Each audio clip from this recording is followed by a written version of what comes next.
I came home that evening expecting nothing out of the ordinary. The house was quiet, too quiet. No sounds of the TV, no music playing. Not even the usual clicking of Emily's laptop. Keys, just silence. I stepped into the living room, tossing my keys onto the coffee table, and that's when I saw her sitting on the couch.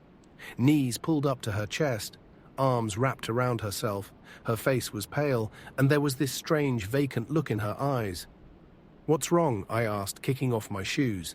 She didn't answer, just sat there staring at nothing. My stomach twisted a little. Emily was never like this. She was sharp-tongued, always full of opinions, the kind of woman who had a comeback for everything. Seeing her like this was off. I walked closer. That's when I saw the crumpled piece of paper in her hands. She gripped it so tightly her knuckles were white. "Emily," my voice was sharper this time. "What the hell is going on?" She blinked as if noticing me for the first time, then wordlessly she extended the paper toward me. My H. Heartbeat picked up as I took it from her. The first thing I saw was the letter of a medical clinic. My eyes scanned down, and then I stopped breathing. Positive.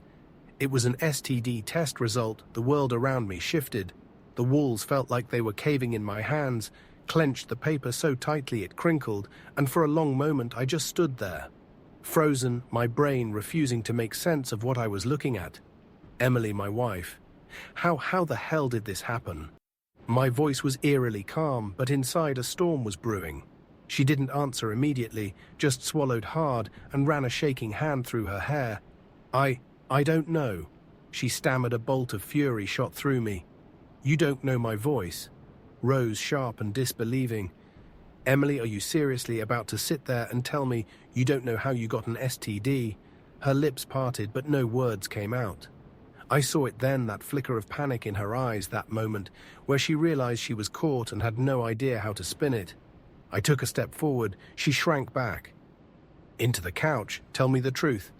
Now she opened her mouth, then closed it again, and that's when it hit me like a freight train. The wedding 2 weeks ago, she had gone to Chicago for her friend's wedding. A weekend trip, just her and a few of her college friends. She had sent me pictures, selfies with the bride, boomerangs of champagne toasts, blurry snaps of a crowded dance floor. She had come home exhausted, slept for almost a full day, and brushed off any questions I had about the trip with vague, lazy answers. And now this. "I felt sick, Chicago," I said coldly. She flinched. I let out a bitter, humorless laugh. "That's it is, isn't it? That's where this happened." "No," she burst out too quickly, too desperately. I swear I didn't shut up.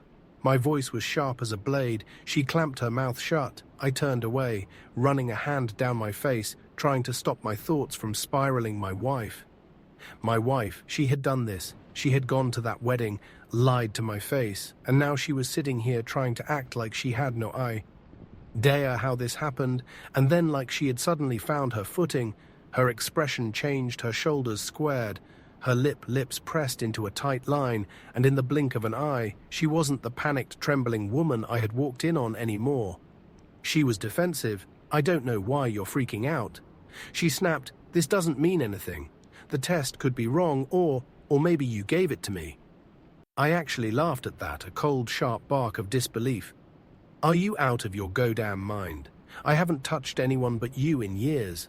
She crossed her arms. "Well, neither have I." I stared at her, waiting for her to crack, waiting for her to admit it. But she just sat there, chin lifted in defiance, as if she actually thought she could gaslight me into believing that some STD had miraculously appeared out of thin air. I could feel my heartbeat in my throat. Every part of me was screaming at me to flip the coffee table, to punch a hole through the goddamn wall, to do something to release the absolute fury surging through me, but I didn't. Instead, I threw the paper onto the floor. "I'm getting tested," I said, voice cold, "and if I don't have it and done lying to me." She didn't reply, just looked away. Jaw tight, I turned and walked out. I needed answers. I drove straight to the clinic, my mind running 100 miles per hour. The anger was there, simmering just beneath the surface, but underneath it was something worse. A feeling I didn't want to name, something sharp and ugly that twisted deep in my chest. Betrayal. Emily was lying to me. I knew it. I had seen it in her face, in the way she had hesitated before handing me that test result. But what really got to me, what really made my blood boil, was how quickly she had tried to turn it on me, as if I was the one who had stepped out, as if I was the one who had destroyed our marriage. I gritted my teeth as I pulled into the parking lot of the urgent care clinic. The fluorescent lights inside buzzed softly. As I checked in, the nurse barely looked at me as she handed me the paper. Our work. I filled it out with hands that felt too steady, considering the storm raging inside me. The test was quick. A blood draw, a few awkward questions from the doctor, and then I was out of there. Results in a few days. I didn't need them to know the truth. Though Emily had cheated on me, I gripped the steering wheel as I sat in the car. My breathing heavy. I should have been furious.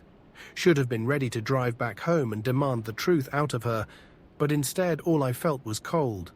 Like my body had already processed the rage and was now just running on empty. I needed proof, not just a medical test, something undeniable, something she couldn't spin or manipulate, because if there was one thing I knew about Emily, it was that she never admitted she was wrong unless she had no other choice, and if she had been capable of lying straight to my face tonight, she was capable of a lot worse. I drove home slowly, taking the long way, trying to clear my head. By the time I pulled into the driveway, the lights inside were still on. She was waiting for me. I stepped inside, closing the door behind me with deliberate slowness. Emily was still on the couch, but now she had her arms crossed, legs tucked under her, watching me, like I was an intruder in my own home. Well, she asked, her voice was clipped, defensive. Did you get tested?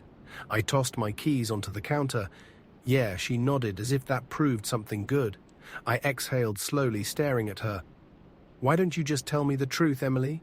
She rolled her eyes. I already did. I don't know how this happened. I scoffed.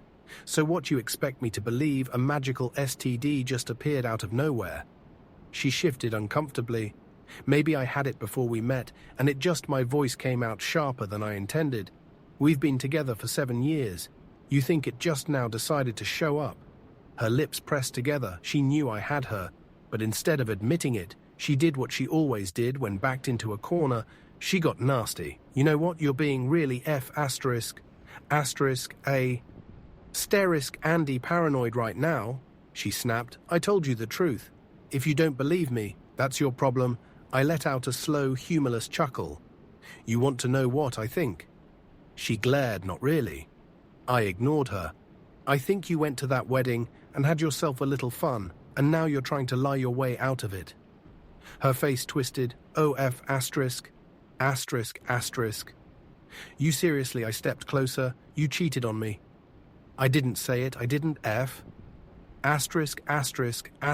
And you cheat on you, she shouted, jumping to her feet. Her hands were clenched into fists at her sides, her chest rising and falling rapidly. She was lying, and I knew, because Emily only screamed when she was guilty. I stared at her for a long moment, letting the silence stretch between us. Then slowly, deliberately, I pulled out my phone. Her eyes flicked to it, wary. What are you doing? I'm going to find out who it was. Her face went pale. Gotcha. I unlocked my phone and opened our phone bill account. Emily didn't know much about tech. She probably thought deleting messages or call logs from her phone made them disappear forever. But I had access to everything, the numbers, the timestamps, all of it. I scrolled down looking for anything unusual, and then there, a number 1 that showed up over and over again. In the past 2 weeks, late at night, sometimes multiple times in a row. I clicked on it, copying it into my context. Emily was still watching me. Frozen in place. Who is this? I asked, holding up the screen. Her lips parted slightly. A flicker of something crossed her face. Guilt, panic, hesitation. But then, like flipping a switch, she forced her expression into something neutral. I don't know, she lied. You don't know? I repeated, voice C, must be spam. I stared at her, then slowly, purposefully hit the dial button. The phone started ringing, and then somewhere inside the house, from another room, another phone started ringing too. A muffled vibration, a phone inside our house. My blood ran cold. I turned my head toward the sound. Emily did too. eyes widening slightly then before I could react. She moved fast. She lunged past me, sprinting toward the hallway, and in that moment I knew whoever had been calling her. Whoever she had been talking to late at night. They were here. I didn't think I just moved. Emily was already halfway down the hall, her bare feet slapping against the hardwood as she bolted toward our bedroom. I took off after her, adrenaline kicking in my heart, pounding so hard it felt like it was trying to break out of my chest. She reached the door first, yanking it open with so much force it slammed against the wall. I was right behind her, my pulse roaring in my ears, and just as she dove toward the bed, I saw her nightstand drawer half open, a second phone. I grabbed her by the wrist before she could reach it, yanking her backward. She let out a shriek, twisting in my grip, her other hand clawing at me, trying to break free. But I wasn't letting go, not this time. "Whose phone is that?" My voice thundered through the room. Emily thrashed in my grip. "Let me go. Who the F*** is in my house?" She kicked out at me, catching my shin. Pain exploded up my leg, but I didn't care. I let go of her arm just long enough to lunge for the nightstand, grabbing the phone before she could. I had barely wrapped my fingers around it when she tackled me. We hit the floor hard, her nails digging into my arm. Her breath ragged and furious in my ear, she was fighting like an animal, desperate, her hands grabbing at the phone, but I was stronger. I rolled, pinning her underneath me, gripping the device so tightly, my knuckles stopped lying to me. I roared, my face inches from hers for the first time. She stilled her chest, rose and fell rapidly beneath me, her pupils blown wide. There was something there, fear maybe, or maybe just the realization that she was well and truly caught. "Who is it?" I demanded, voice low and deadly. She swallowed hard, her breath shuddering. "No one," I exhaled sharply through my nose, then without breaking eye. "Contact." I unlocked the phone. No password, idiot. The call log was right there, staring up at me, and the most recent call, the one I had just made, was at the very top. No name, just a number. But that didn't matter because right beneath it, in the list of frequent contacts, was one name, Nick. I froze, my entire body went cold. Nick, our friend, our married friend, Nick, who had been at the wedding in Chicago. Nick, whose wife Lauren was one of Emily's closest friends. Nick, who had been in my house dozens of times. My grip tightened on the phone, my fingers digging into the edges so hard it felt like I might snap it in half. I turned my head, slowly looking down at Emily. She was watching me carefully, her lips pressed into a thin bless line, waiting to see how I would react. "Nick." My voice came out quiet, too quiet. Emily didn't answer. I pushed off her, climbing to my feet, my breathing shallow and uneven.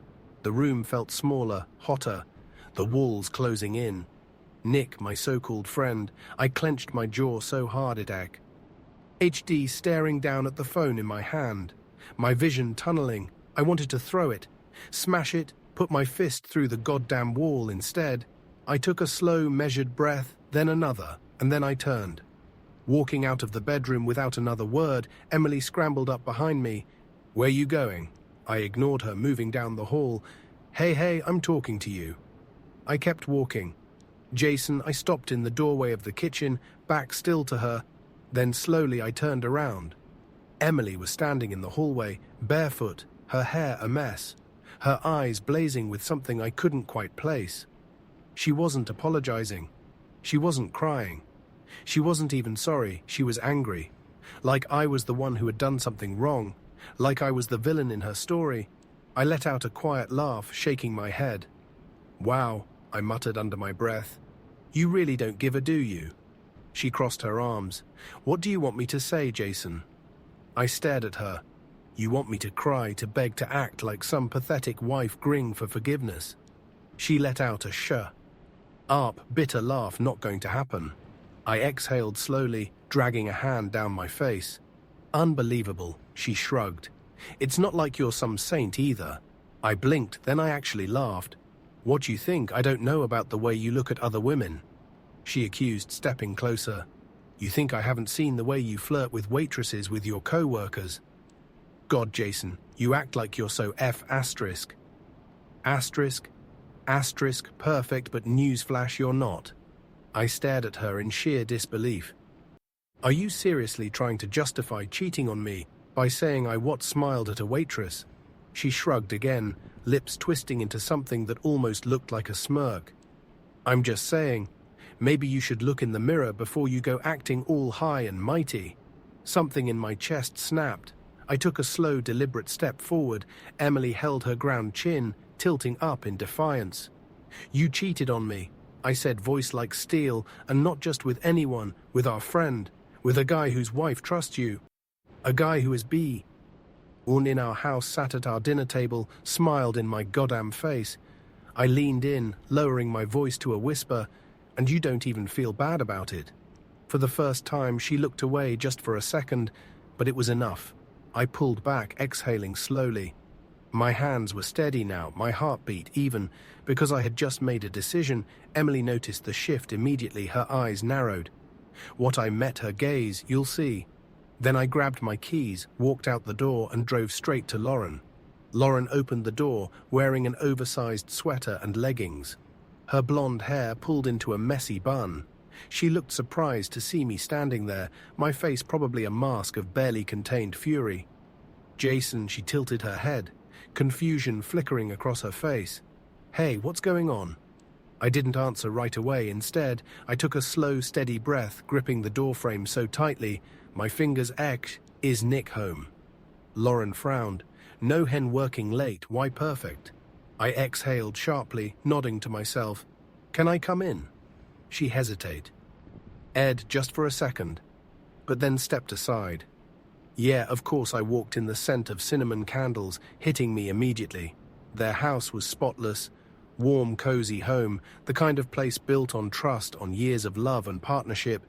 It made me sick to my stomach. I turned to face her. She was still watching me carefully, concern now creeping into her expression. Jason, you're scaring me a little. What's going on? I stared at her, at the way her brows furrowed slightly, at the way she hugged her arms to herself, like she was bracing for something bad. I hated what I was about to do, but she needed to know. I reached into my pocket and pulled out Emily's second phone. Then, without a word, I unlocked it, scrolled to the call log, and handed it to her. She took it hesitantly, glancing at the screen. Her eyes flicked over the name at the top. Nick. I watched the blood drain from her face for a second. She just stood there, completely still. Then very slowly she lifted her gaze back to mine. What is this? My throat felt tight. It's Emily's other phone. Her lips parted slightly, like she wanted to say something, but didn't know how I could see it happening in time. The pieces clicking into place, the slow, horrific realization dawning on her. Her fingers trembled around the phone. Tell me this isn't what I think it is. I swallowed hard, my jaw clenching. Emily got tested for an STD today, I said, my voice flat. She came up positive. Lauren inhaled sharply, taking a half step back like I had just physically struck her. No, I nodded grimly. She tried to lie about it. Gaslight me, said she had no idea how it happened, but when I checked our phone bill, I saw this number over and over again. Late at night, private calls. I exhaled sharply.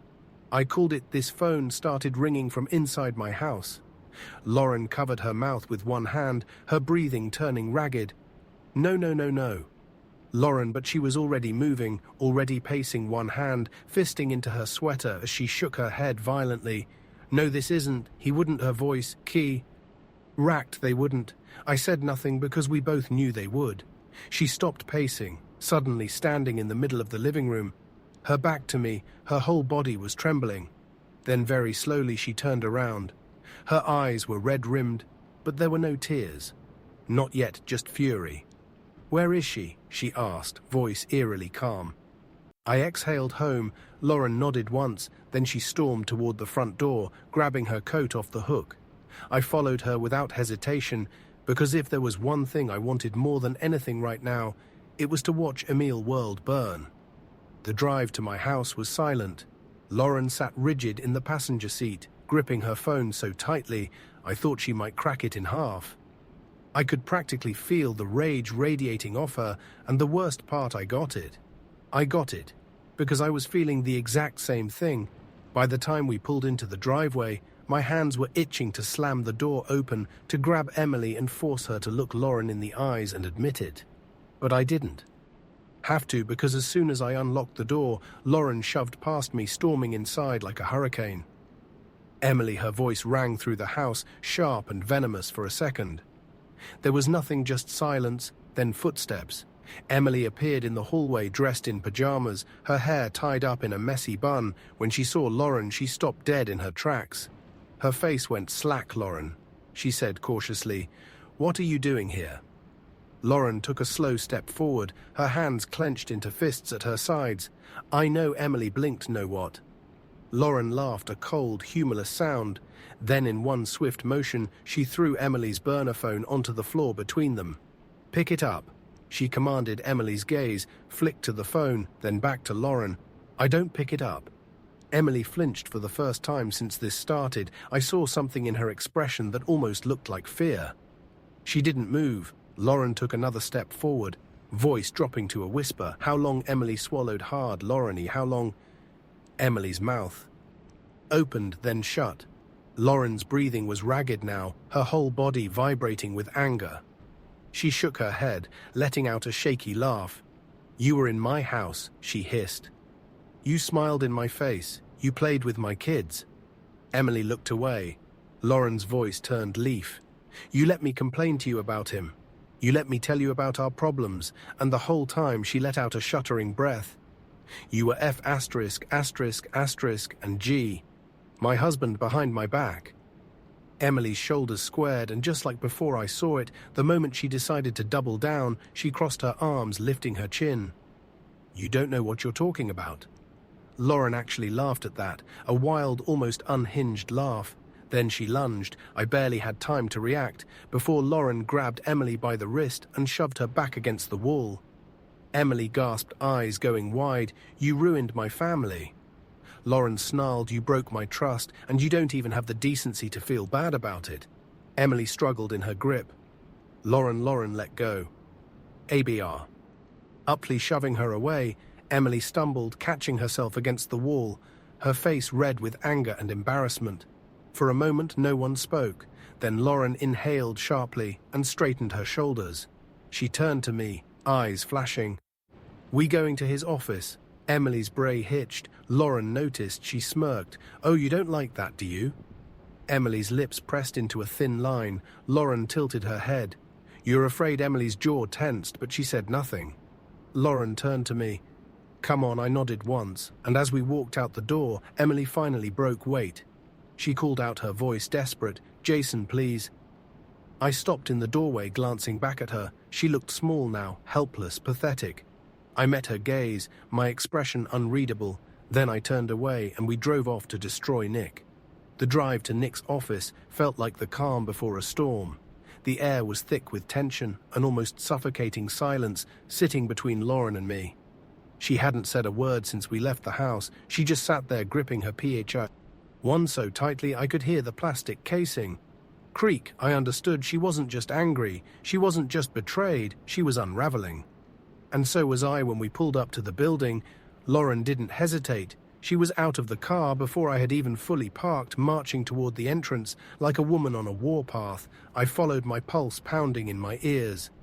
Nick worked in real estate. He had his own office in a sleek modern building with big glass windows that reflected the city lights. It was after hours, but I knew for a fact he was still here. He had texted me earlier in the week, complaining about meetings, about how busy he was. Busy. Yeah, right.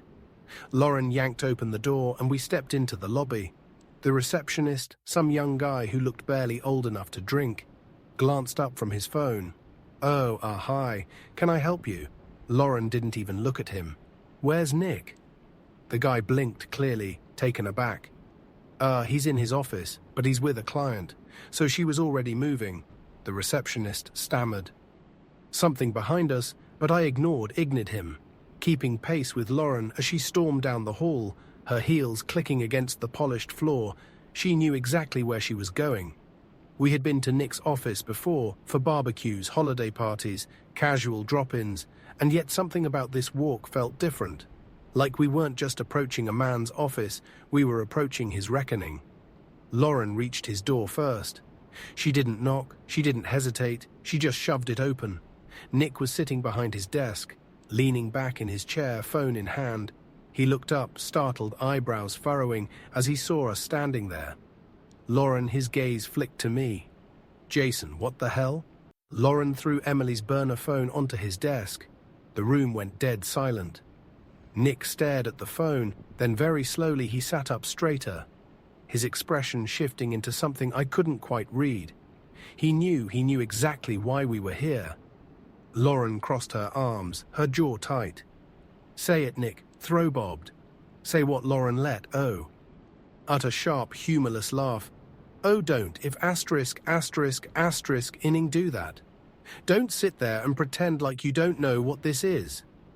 She leaned forward, palms flat against his desk. Say it, Nick exhaled slowly, rubbing his temples. Lauren, let's not do this here. Okay. Lauren let out a bitter scoff. Oh, now you want privacy. Now after you spent months sneaking around behind my back.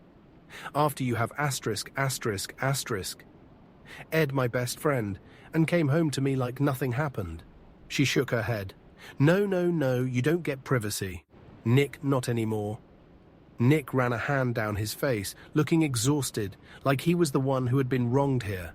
I clenched my fists. Do you even feel bad? I asked, my voice quiet. Nick glanced at me for a second. I thought I saw regret. Their guilt, but then just like Emily, he did what cheaters always do. He deflected. This isn't just my fault, he said. Lauren inhaled sharply. Excuse me. Nick sat back in his chair, shrugging. I mean, yeah, okay, if **** get up, I get it. But let's not act like our marriage was perfect, Lauren. You've been distant for years, always putting the kids first, always shutting me out. Lauren slapped her hands down on the desk so hard that even I flinched. Nick froze. Lauren was seething. Are you serious right now? She hissed. You're blaming me. You think being distant is an excuse to screw my best friend? Nick rubbed his face again, like he was exhausted from having to explain himself. I'm just saying. It wasn't like I went looking for it. I exhaled sharply, shaking my head. You are unbelievable. Nick turned to me, his expression hardening. And you? His lips curled into something that almost resembled a smirk. You think Emily was some innocent victim in all this? You think she wasn't talking about you the entire time? I felt my heartbeat in my throat. Lauren stiffened. What the hell is that supposed to mean? Nick leaned forward, resting his elbows on his desk.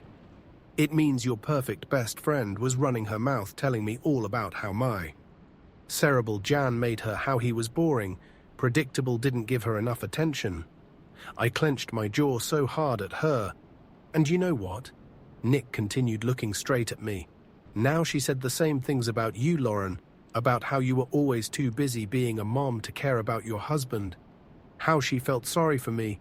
Lauren's breathing hitched. I saw the way her hands trembled slightly, but she didn't back down. Instead, she tilted her head, her voice dangerously soft. And you believed her?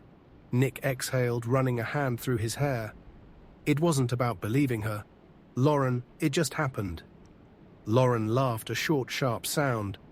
Oh right, it just happened. She nodded slowly as if processing something. Then abruptly she reached into her bag and pulled out her phone. Nick frowned. What are you doing? Lauren ignored him. She scrolled for a second, then held up the screen, a picture. Nick's face drained of color. I stepped closer, peering over Lauren's shoulder, and then I saw it, a photo of him and Emily together in a hotel room, his hand gripping her waist, her face buried in his neck. His wedding ring off. My stomach churned. Nick let out a shaky breath. Where did you get that? Lauren's eyes flashed. Emily isn't as smart as she thinks she is. She smirked. Looks like she backed up her photos to the cloud, and guess who had access? Nick swallowed hard. Lauren, but she wasn't listening. She was already dialing a number, putting the phone on. Speaker. Nick paid. Who are you calling? Lauren met his gaze. My lawyer. Nick's eyes widened. Wait, Lauren. Let's talk about this. But she just turned away, stepping toward the door as the call connected. I followed her without hesitation, and as we walked out of that office, leaving Nick scrambling behind us, I realized something. This wasn't just revenge anymore. This was war. Lauren and I didn't say a word to each other as we walked out of Nick's office. We didn't need to. She was already on the phone, her voice eerily calm as she spoke to her lawyer, laying out everything Nick's affair. He proofed the burner phone, even the STD. Her words were measured sharp, precise. It was like watching a surgeon dissect a body, emotionless and efficient. I should have felt victorious. Instead, I felt empty. I drove Lauren back to her house, neither of us speaking, both lost in our own thoughts. When I pulled into her driveway, she exhaled slowly, staring at the darkened windows of her home. "My kids are asleep in there," she murmured. I didn't respond. She turned to me, then her expression unreadable. "Jason," I met her gaze. "What are you going to do?" The question hung in the air between us. I knew what she was asking. Was I going to divorce him? Was I going to fight to burn everything down? Like she was, I exhaled slowly, gripping the steering wheel. "I don't know yet." Lauren studied me for a moment, then nodded. She didn't say anything else, just opened the door and stepped out. Walking toward her house without looking back, I sat there for a long time after she was gone, just staring at nothing, and then finally I started tea. He car and drove home. Emily was waiting for me. The second I stepped inside, she was on me, pacing the living room. Her arms wrapped around herself, her face tight with something that almost looked like guilt. "Almost, Jason," she breathed, rushing toward me. "Listen." I walked past her without a word. "Wait," she grabbed my arm, her fingers digging into my sleeve. "Please just listen to me." I stopped slowly. I turned to face her. She looked wrecked. Her eyes were red, her hair AS, her entire body vibrating with barely contained panic. But it wasn't the kind of panic that came from guilt. It was the kind that came from consequences. If *****ed up, she admitted. I know I did. I said nothing but, "Jason, you have to believe me. I never meant for this to happen." I let out a slow, bitter laugh. "Oh, so what? You tripped and fell onto Nick. ****K. She flinched. I shook my head, stepping back, running a hand down my face. "Jesus Christ, Emily." Her breath pitched. "I was lonely," she said quickly. "You've been money so distant lately, so disconnected." And I barked out a humorless laugh. "Oh no, you do not get to pull that ****T on me." I turned to face her fully, my hands clenched into fists at my sides. "You want to know why I've been distant, Emily? Maybe because I work 60-hour weeks to give you the life you want. Maybe because every time I tried to talk to you, you were glued to your damn phone texting. God knows who. Maybe because I thought we were fine. And meanwhile, you were out there screwing my so-called friend." Her lips parted slightly for the first time. She looked genuinely speechless. I exhaled sharply. "You don't get to act like the victim here," she swallowed. "I know, do you?" I laughed, shaking my head, "because when I caught you, you tried to gaslight me. You tried to blame me. And now what? Now that Lauren knows, now that Nick's world is burning down. Now you're sorry." Emily's jaw tightened. I was scared. I scoffed. "Yeah, scared of getting caught." Silence. She didn't deny it. That was it. That was the nail in the coffin. I stared at her for a long moment, then took a slow, deep breath. "I want a divorce." Emily's entire body tensed. "Jason, I don't want to hear it." I cut her off. My voice was steady, controlled. "I'm done. You made your choice now. You get to live with it." She inhaled sharply, her hands balling into fists at her sides. "So that's it." She snapped. 7 years of marriage gone, just like that. I let out a quiet chuckle. 7 years of marriage were gone the second you spread your legs for Nick. Emily's eyes flashed with something, anger, shame. Maybe both. She exhaled sharply, shaking her head. "You're making a mistake." I tilted my head. "Am I?" "You regret this," I smirked. "No, Emily, the only thing I regret is trusting you." I turned away, walked down the hall, entered our bedroom and grabbed a duffel bag from the closet, shoving in enough clothes to last a few nights. I wasn't staying here, not with her. Not anymore. As I zipped up the bag, I heard Emily's voice from the doorway. "Where you going?" I didn't answer. I threw the A bag over my shoulder brushed past her and walked out the door. I wasn't running away, I was just getting ready because this wasn't over, not by a long shot. I didn't go to a hotel, didn't crash at a friend's place. Instead, I drove straight to Lauren's house. I wasn't sure why, maybe because she was the only other person who truly understood what I was going through. Maybe because I wasn't ready to be alone with my thoughts. Maybe because I wanted to know what Nick's next move was. When I pulled into her driveway, I could see the glow of the living room lights through the curtains. I hesitated for a second, then stepped out of the car and knocked on the door. It only took a few seconds before Lauren answered.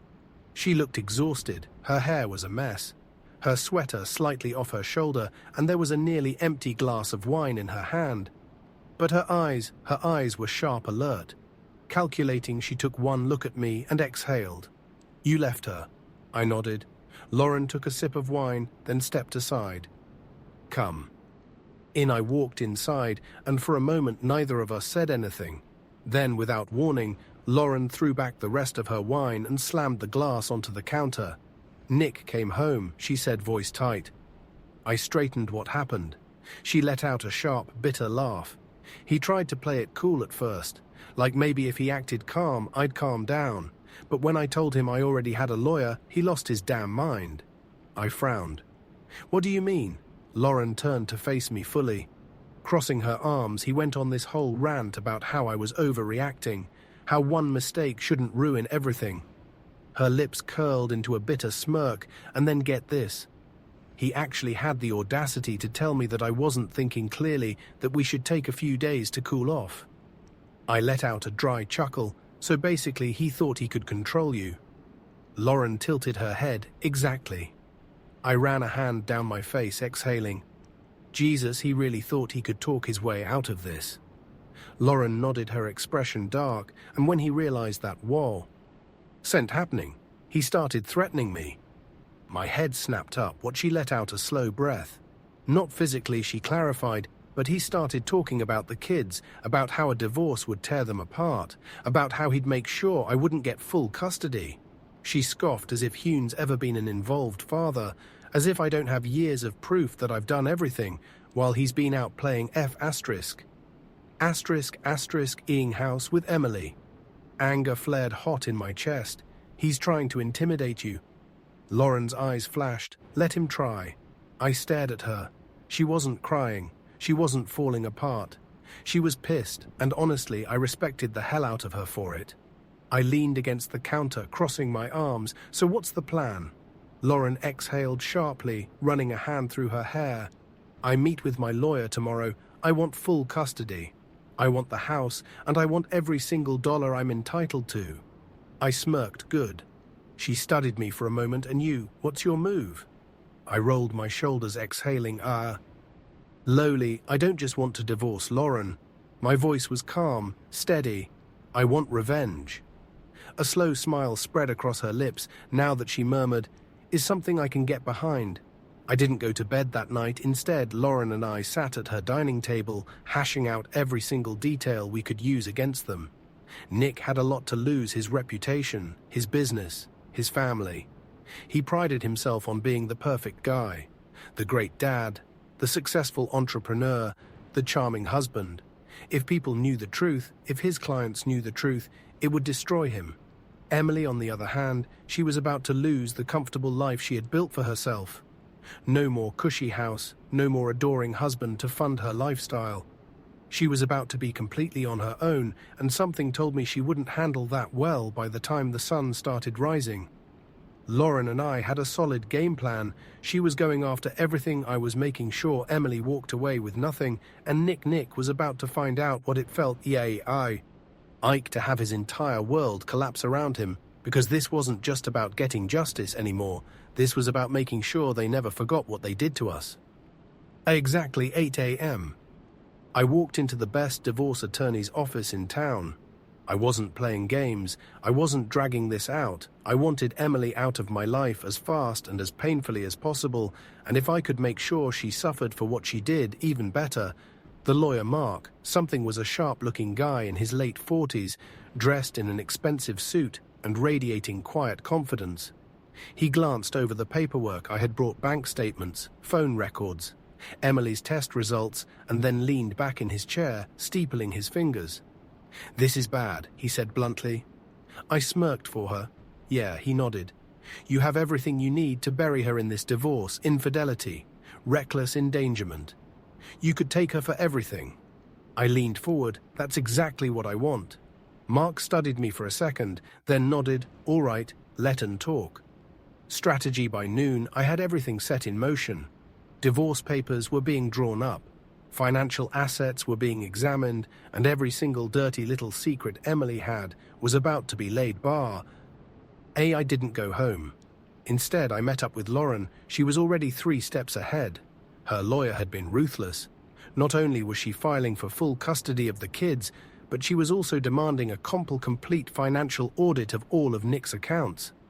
If he had been sneaky with money, if he had used a single shared dime on Emily, he was screwed. We sat in her car outside Nick's office building, drinking coffee and going over the final details. "You sure you want to do this?" Lauren asked, glancing at me over the rim of her cup. I didn't hesitate. "Absolutely." She smirked good. Then she pulled out her phone and hit send. The fallout started immediately. Lauren had crafted a beautifully worded email, attaching the photo evidence of Nick and Emily's affair, the call logs, and even Emily's STD results. She sent it to Nick's entire office, every single employee, every single business partner, every single client. By the time we parked near the office, it was chaos. Nick's name was being dragged through the mud. His clients were pulling out of deals, his employees were whispering, and best of all, he had no idea what was coming. Lauren SMK'd as she scrolled through the responses. "Looks like Mr. Family Man is about to lose a lot of money." I leaned back, exhaling slowly. Good, but we weren't done. Not even close. I finally went home that evening, feeling lighter than I had in days. Emily was sitting on the couch when I walked in, clutching her phone with a stricken expression. Her eyes were wide, her lips parted in shock. She looked up at me slowly. "You," she whispered. I tossed my keys onto the counter. "Me," her nostrils flared. "You did this?" I raised an eyebrow. Did what? Her grip tightened on her phone. "Nick just called me. His business is collapsing. His clients are leaving. His employees are pissed. He thinks Lauren did it, but I know it was you." I smirked. "Oh, and what exactly did I do?" "Emily," she stood abruptly, furious. "Now you exposed us." I laughed, slow and deliberate. "Oh, sweetheart." I stepped closer, lowering my voice. "You exposed yourself. Left the second you decided to screw another man behind my back." Her breath hitched. I leaned in, my voice dropping to a mocking whisper. "You thought you could do this to me, to Lauren, and just walk away." She swallowed hard. I pulled back, smirking. "Now you get to watch everything fall apart." "Emily snapped. "You petty, vengeful bastard," she shrieked, shoving me. "You think this makes you a man, ruining my life, ruining Nick's life." I didn't move, didn't even flinch. I just smiled, and that made her even angrier. "You think you won?" she spat, eyes blazing. "You think I'm just to let you destroy me?" I exhaled, shaking my head. "Emily, you destroyed yourself. I'm just making sure you feel it." Her jaw clenched so hard I thought her teeth might crack. She was furious, desperate, good, because this was only the beginning. Emily paced the living room like a trapped animal, her fists clenching and unclenching at her sides. She was fuming. Not remorseful, not regretful, not even embarrassed, just furious because, for the first time in her life, she had no control, and I was watching her burn. "You think you can just rip my life apart and walk away?" She snapped, spinning to face me. I exhaled slowly, shaking my head. "Emily, I don't need to rip your life apart." I smirked. "You did that all by yourself." Her eyes darkened. "You're going to regret this, Jason." I laughed because that was hilarious. "I'm going to regret divorcing a liar and a cheater." I raised an eyebrow. "I don't think so." She stepped closer, voice dropping to a venomous whisper. "You'll regret humiliating me like this, making me look like a fool, making me lose everything." I tilted my head funny. "That's exactly what you did to me." Emily's breathing turned ragged. She was shaking now, not from fear, but from sheer uncontrollable rage. For years she had always been the one with the upper hand. The one who twisted situations, who manipulated, who lied so well. It felt like truth, but now she was backed into a corner and she hated it. I turned, heading toward the bedroom to grab the rest of my tea. Hings, but before I could take 2 steps, "Lauren is using you," Emily hissed. I froze slowly. I looked back at her. Emily's lips curled into a cruel smile. "Oh, what you think she actually cares about you? That you two are in this together?" She laughed, shaking her head. "She's using you to take down Nick Jason, and when she's done, she'll throw you away, just like she's throwing him away." I exhaled through my nose, unimpressed. Wow, I used that almost sounded convincing. "You should have tried that before I found out you were a lying, cheating piece of," she knew silence. I narrowed my eyes. What? Emily smirked. "Lauren, she knew about me and Nick before you did." I stared at her. Emily shrugged, crossing her arms. "Believe what you want, but ask yourself this. Why do you think she wasn't surprised when you showed up at her house? Why do you think she already had a plan? Why do you think she just happened to have all those messages and pictures ready to go?" I clenched my jaw. "She knew Jason," Emily continued, voice dripping with Poe. "Ison, she just didn't care until it benefited her." I turned away, refusing to give her the satisfaction of a reaction, but her words, they dug in deep. I barely slept that night. I told myself it was just Emily being. Emily twisting the truth, trying to manipulate me into second-guessing everything. But a nagging voice in the back of my head wouldn't shut up. What if she was right? What if Lauren had known? What if I had been so caught up in my own betrayal that I never stopped to question anything? The next morning, I drove to Lauren's house. She opened the door, wearing sweatpants and a hoodie, a cup of coffee in her hand. Her eyebrows shot up when she saw me. "You look like hell." I didn't respond. I just stepped inside, closing the door behind me. Lauren frowned, setting her coffee down. "Jason, what's wrong?" I exhaled, rubbing a hand over my face. "I need to ask you something, and I need you to tell me the truth." She crossed her arms. "Okay," I looked her in the eye. "Did you know about Nick and Emily before I told you?" See, Lentz Lauren's entire body stilled, and that was my answer. I let out a bitter laugh, shaking my head. "Jesus Christ," Lauren exhaled sharply, running a hand through her hair. "Jason, you knew I cut her off." For how long? She hesitated. "A few weeks." "A few weeks?" I stared at her in disbelief. "And you didn't tell me?" Her jaw clenched. "I didn't have proof. I had suspicions. I wasn't going to say anything until I knew for sure." I scoffed. "Oh, so you waited until I found out? Until I showed up at your house with the evidence?" Lauren's eyes darkened. "You think this was easy for me?" She snapped. "You think I didn't want to tell you, that I didn't hate myself for keeping it in?" I shook my head, stepping back. "You were supposed to be my friend, Lauren." Her face twisted. "And you were supposed to be mine." I narrowed my eyes.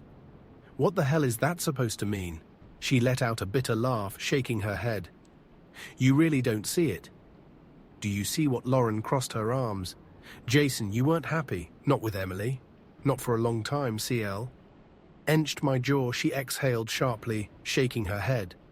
"Did you ever stop to think about why I didn't tell you? Maybe because deep down you already knew. Maybe because part of you didn't want to know." I exhaled sharply, running a hand over my face. "Jesus, Lauren, you sound just like her." Her eyes flashed. "Don't you dare." I let out a humorless laugh. "What? You're both just so good at justifying S***T when it benefits you." Lauren shook her head, stepping back. "This isn't about me. This isn't about what I did or didn't tell you. This is about you finally admitting that Emily wasn't the only liar in your marriage." I stilled Lauren's voice. "Dropped. You lied to yourself every single day." I opened my mouth, then closed it. Because she wasn't wrong. I had known somewhere deep down, in the way Emily stopped touching me, in the way she laughed at her phone, but never at me, in the way she made me feel like a chore. I had ignored it because admitting it would have meant admitting that my marriage had been dead. Long before Emily ever slept with Nick. I swallowed hard, my throat tight. Lauren sighed, rubbing her temples. "Look, you're pissed at me, fine, but don't pretend like I'm the reason Emily cheated. Don't pretend like I'm the one who hurt you." I exhaled sharply. I need some time, Lauren." She nodded, her expression softening. "I get it. I turned toward the door, pausing just before stepping out. Lauren's voice stopped me. "Jason," I glanced back. She held my gaze. "Don't let them win." I swallowed hard. Then I walked out. And for the first time since this started, I wasn't sure who the enemy really was anymore. I drove aimlessly for hours. The weight of everything sat heavy on my chest, pressing down until I could barely breathe. Emily's betrayal, Lauren's deception, Nick's pathetic excuses. It was all tangled together in a mess of lies, manipulation, and half-truths. But the worst part, Lauren was right. I had spent years lying to myself, pretending everything was fine, ignoring the signs, letting Emily treat me like an A. After thought, while I convinced myself that was just marriage, that things would get better, that if I worked harder, if I gave more, if I just tried, she'd look at me the way she used to. I had spent years holding on to a corpse, refusing to admit it was already dead. And now I was free, not just from Emily, but from the lie I pulled into a parking lot overlooking the city. Resting my arms on the steering wheel, the sun was set, casting everything in deep shades of orange and gold. It was beautiful, quiet, a stark contrast to the chaos I had just endured for the first time since this whole mess started. I breathed really truly breath, and then I pulled out my phone. The divorce papers were filed the next morning. I didn't give Emily a chance to beg, to argue, to negotiate. My lawyer had the best in the business on speed dial, and within days everything was in motion. Emily didn't take it well. She screamed when she saw the paperwork, called me. Every name in the book told me I was making the biggest mistake of my life. "You're throwing away everything we built," she shrieked, pacing the kitchen like a lunatic. I just smiled, sipping my coffee. "You threw it away the second you let another man inside our bed that shut her up." Nick, on the other hand, he had bigger problems. Lauren annihilated him. The financial audit exposed. Everything turns out he had been spending a lot of their joint money on Emily hotels, flights, gifts, even cash transfers. Lauren's lawyer tore him apart in mediation. She got everything, the house full, custody, child support, that would leave Nick bleeding every single month. And when the judge ruled in her favor, Lauren turned to Nick with a sweet, satisfied smile and said, "Tell Emily I said hi." Nick lost his mind. Lauren left the courtroom glowing. It took months for the dust to settle. Emily tried reaching out a few times. Weak, desperate texts that I didn't even bother responding to. I had nothing left to say to her. Nick, he disappeared.